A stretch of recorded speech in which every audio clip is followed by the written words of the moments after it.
जी देखिए, बिल्कुल अस्मिता को जो है तुरंत ही यहाँ से शासकीय अस्पताल सिरोंज रवाना कर दिया गया है। घटनास्थल से करीब 20 से 25 किलोमीटर की दूरी में ये अस्पताल बताया जा रहा है। तो ये उम्मीद जरूर जताई जा रही है कि जिस तेजी से अस्मिता को अस्पताल ले जाने की कार्यवाही की गई है, जैसे ही अस्पताल पहुंचते हैं हेल्थ चेक के बाद 15 से 20 मिनट के अंदर ये हेल्थ बुलेटिन जारी करने की उम्मीद जताई जा रही है, क्योंकि लगातार टीमें यहाँ पर भी मौजूद थी। उन्होंने भी अस्मिता का चेकअप किया था। एक नहीं, लगातार जो है टीमें उसके मूवमेंट पर नजर भी रख रही थी। और ऐसी बच्ची मिली है, पहले डॉक्टर को नीचे भेजा गया। जब अस्मिता ऊपर आई तो यहाँ पर भी उसे स्ट्रेचर पर लेटा करके उसका हेल्थ चेकअप किया गया। उसके बाद तत्काल एम्बुलेंस के जरिए अस्पताल भेजा गया है। तो ऐसे में उम्मीद जताई जा रही है कि अब से कुछ ही देर में, अगर हम माने कि 20 से 25 मिनट की ही देरी है, जब हमें इस बात की स्पष्ट जानकारी मिल पाएगी कि अस्मिता की स्थिति इस वक्त क्या कुछ है। जी बिल्कुल। और हेल्थ बुलेटिन के बाद ये पूरी तरीके से साफ हो पाएगा कि अस्मिता की अभी स्थिति कैसी है, अस्मिता का स्वास्थ्य कैसा है। लेकिन कड़ी मशक्कत के बाद, कई घंटों की कड़ी मेहनत के बाद रेस्क्यू ऑपरेशन की जो टीम थी उनको सफलता मिलती है और फिलहाल बच्ची को बाहर निकाल लिया गया है। ये आप बता रही हैं 20 से 25 किलोमीटर का ये रास्ता है और इसमें लगभग आधे घंटे का समय लगेगा। तो पहले से ही बकायदा पूरी चेन तैयार की गई होगी कि रास्ते में किसी भी तरीके से कोई रुकावट ना आए, जो एम्बुलेंस है उसको पूरी तरीके से रास्ता मिलता रहे और जल्दी से जल्दी जो एम्बुलेंस है वो अस्पताल तक पहुंच पाए। जी बिल्कुल। देखिए, तुरंत ही जैसे ही बच्ची का रेस्क्यू ऑपरेशन शुरू किया गया था तो इस बात का भी ध्यान रखा गया था कि जैसे ही बच्ची को निकाला जाता है उसे बिना किसी देरी के, बिना किसी रुकावट के अस्पताल पहुंचाया जाए। और ये हमने देखा भी, दो एम्बुलेंस यहाँ पर खड़ी हुई थी। बच्ची को निकाल करके तुरंत एम्बुलेंस रवाना की गई है और बाईपास के जरिए, मेन सड़क से भी नहीं, क्योंकि ये पूरा क्षेत्र, अगर हम बात करें कि पूरा क्षेत्र ग्रामीण है, काफी सकरी यहाँ पर रोडें हैं, कुछ कच्ची सड़कें भी है। तो ऐसे में अस्मिता की जो एम्बुलेंस है उसे बाईपास एक चीज और, क्योंकि अभी आप जिस जगह पर यह हादसा हुआ था, जहां बच्ची बोरवेल में गिरी थी, क्या वहां पर कोई प्रशासनिक अधिकारी या रेस्क्यू ऑपरेशन में जुटी हुई टीम का कोई सदस्य वहां पर अगर है तो आप एक बार उनसे जानकारी लीजिए कि कितना चैलेंजिंग रहा ये पूरा रेस्क्यू ऑपरेशन, कितनी मुश्किलें सामने आई, सबसे बड़ी चुनौती क्या थी?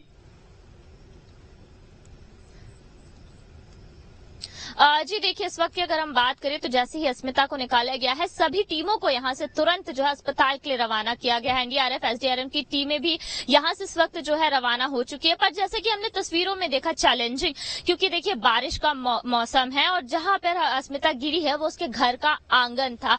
ऐसे में जब खुदाई शुरू की गई तो आसपास के जो घर थे उनको क्षति ना पहुंचे, इसके साथ ही बच्ची को किसी तरह का नुकसान ना हो खुदाई के दौरान, क्योंकि सीहोर में जब मुंगावली में बच्ची गिरी थी और खुदाई शुरू की गई थी तो झटका लगने से हमने देखा कि जो सृष्टि थी बच्ची, वो नीचे पहुंच गई थी। तो इस बात का भी खासा ध्यान यहाँ पर रखा गया।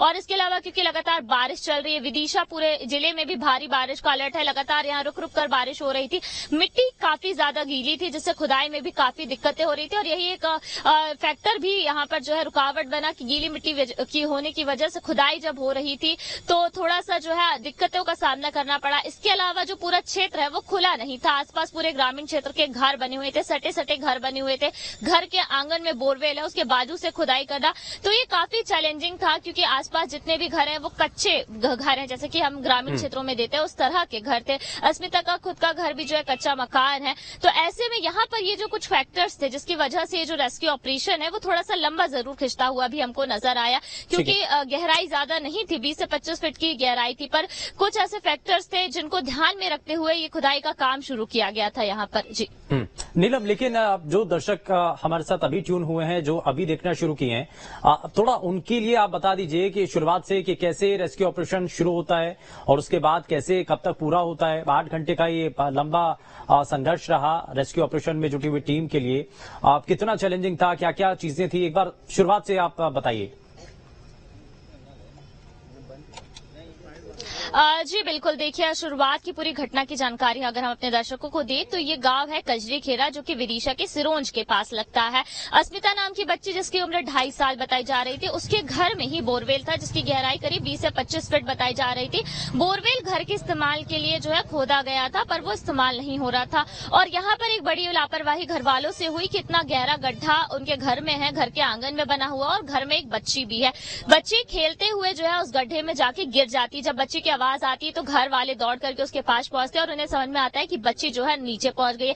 तुरंत ही पुलिस को इस बात की जानकारी दी जाती है, पुलिस की टीम मौके पर पहुंचती है। इसके बाद जिला प्रशासन की टीम पहुंचती है। विदिशा जिले के जो प्रभारी मंत्री हैं विश्वास सारंग, उन्होंने भी पूरे जो है जिला प्रशासन को निर्देशित किया कि तेजी से जो है रेस्क्यू ऑपरेशन शुरू किया जाए। पहले एसडीआरएफ की टीमें पहुंची, उन्होंने बाकायदा निरीक्षण किया कि क्या कुछ काम यहाँ पर किया जा सकता है। पहले कोशिश की गई कि बच्ची को फंदा बना करके नीचे से रेस्क्यू किया जा सके, पर वो कोशिश उतनी सफल होती हुई नजर नहीं आ रही थी। ऐसे में बच्ची की सुरक्षा भी एक बड़ा फैक्टर था कि बच्ची को किसी तरह का नुकसान ना हो, क्योंकि बेहद कम उम्र की बच्ची थी, गहरा काफी गड्ढा था। बच्ची को उसके बाद जो है ऑक्सीजन पहुंचाई गई ताकि किसी तरह की उसको दिक्कतें ना हो। एसडीआरएफ की टीम आने के बाद तुरंत ही एनडीआरएफ की टीम आती है और उसके बाद ही जो है लगातार कार्रवाई हम देखते हैं कि जेसीबी के जरिए टनल खोदी जाती है। बोरवेल के बाजू में ही टनल खोदने का काम शुरू किया जाता है। उतनी गहराई की टनल खोद के जो है गड्ढा खोद के टनल बनाई जाती है और वहां से टीम को अंदर भेजा गया। जैसे ही अस्मिता की जो मूवमेंट है उसकी जानकारी मिलती है, डॉक्टर्स की टीम को भी नीचे भेजा जाता है। ये पूरा काम जो है करीब सुबह से चल रहा था, जिसे अब लगभग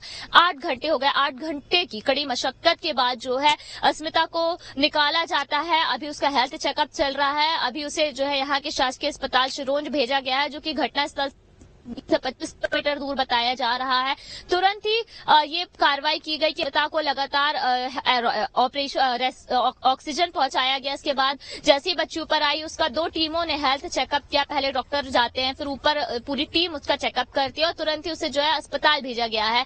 तो ये पूरा जो रेस्क्यू ऑपरेशन हम कहें कि करीब 8 घंटे चला है और अब सिर्फ यही उम्मीद जताई जा रही है कि अस्मिता को बचाया जा सका, और यही उम्मीद जताई जा रही है। और अब ये देखने वाली बात होगी कि डॉक्टर हेल्थ परीक्षण के बाद क्या कुछ जानकारी देते हैं। जी बिल्कुल, और जांच परीक्षण के बाद डॉक्टर्स की जो टीम है वो आखिर इस पर क्या कहती है, इस पर सभी की नजरें आकर के टिकी हुई हैं और यही सभी लोग जानना चाहते हैं कि जल्द से जल्द अस्मिता ठीक हो जाए। और ये आपको बता दें कि जब अस्मिता यानी कि 2.5 साल की छोटी सी मासूम बच्ची जब इस बोरवेल में गिर जाती है तो उसके तुरंत बाद से ही पूरे प्रदेश नहीं देश भर के अलग अलग हिस्सों में दुआओं का दौर भी शुरू हो जाता है। हर कोई ये दुआ करता है। आसपास के लोगों को भी देखा, यहाँ बड़ी कोशिश की गई कि जल्द से जल्द रेस्क्यू ऑपरेशन की टीम जो कि बहुत तेजी के साथ काम कर रही है उनको सफलता मिले, जल्द से जल्द बच्ची को बाहर निकाल लिया जाए।